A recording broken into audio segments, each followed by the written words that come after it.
પેટાળમાંથી પાણીનો જબ્બર ફુવારો। આસપાસના સેંકડો વીઘા જમીનમાં ફરી વળ્યું પાણી। ચારેકોર જળબંબાકારની સ્થિતિ। બોરવેલ બનાવતી ટ્રક મશીન સાથે ખાડામાં ગરકાવ।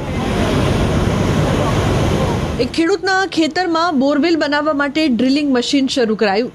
જ્યારે બોર 800 ફૂટ જેટલો બન્યો ત્યારે અચાનક જ પાણીનો એટલો પ્રચંડ ફુવારો થયો કે જળબંબાકાર થઈ ગયું। 22 ટન વજનનું ડ્રિલિંગ મશીન આ ખાડામાં ડૂબવા લાગ્યું। 15 ફૂટ જેટલો ઊંચો ફુવારો થયો।